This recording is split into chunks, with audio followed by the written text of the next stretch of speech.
What up? My name is Uncommon NASA. I am a touring artist and producer.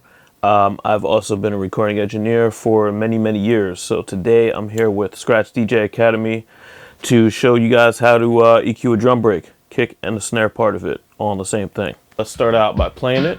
So I'm going to go into the kick. I'm going to start with real basic stuff. I mean, I'm using a really basic EQ. It's in Pro Tools, but this is the same kind of EQ that you're going to find in any program, really. With a kick, your real core, especially a kick that has a little punch like this, is 250 hertz.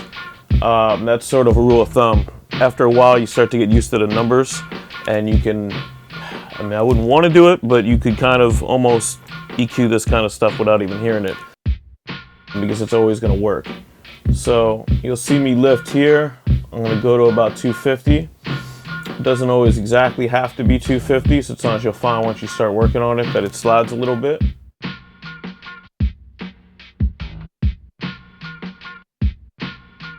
Hear that, a little bit more of that cup to it. You might want to add, for a kick like this, depending on what the rest of your production is, but just based on this break, you might want to also add a little bit of bottom, just for the sake of it. It doesn't have to be a whole shelf like that. I don't really like to do that because then it brings in too many transients below.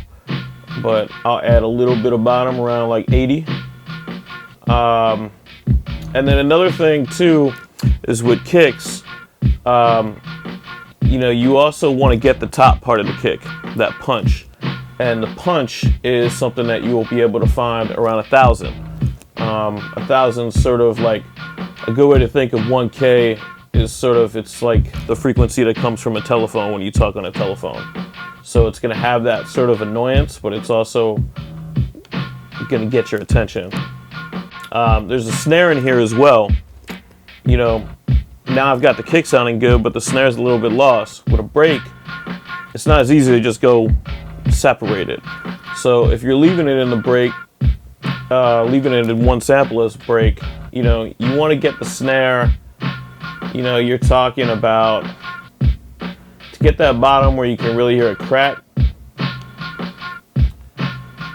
you know, you kind of want to get a really tight cue and then just try to find it. So you can hear it kind of in there. The three elements of an EQ, you have your gain, which obviously determines how much volume you're putting on a certain frequency. That's your second element, which is the frequency, where you're adding that volume to on the spectrum. And then your Q is how much you want it around it. So it's not as simple as saying like, oh, I want something to be at 600 and it's only going to be at 600, because if you make your Q so thin that it's only at 600, it's going to be very limited, like how much you actually hear that effect. So as you spread that Q out a little bit more, you're going to pick up a little bit of that 550, 500, 650, 700, and you'll be able to kind of have it focused on 600 if that's the frequency you're looking for. So those three things are really a big part of EQing. I mean, they're the only part of EQing in terms of this kind of setup. You can already hear it crack a little bit more. The other thing that you want to do, especially with a break, you can hear there's sort of a kind of a little weird like pluck of guitar or something in this break. There's also a hat in there. So it's good to EQ hats up, you know, get them as part of it. Again, I'm not going to use just a straight up shelf because, you know, with too much stuff that you don't want. As I just explained with the Q, I mean, if you leave it in a shelf, you know, you're getting everything above 3,000 in this case here. And you can hear that weird twang to it, that that's not really what we're looking for. We're looking for something more in this range. So if I switch this, these are just two different filter pads. One is a shelf and one is sort of a more adjustable feature. So when you click here, it makes it just your simple mount, and now you're just kind of finding, where does this work? You know, you really want to use your ears. Over the years, like these sorts of EQs, this is an easy way to show you guys.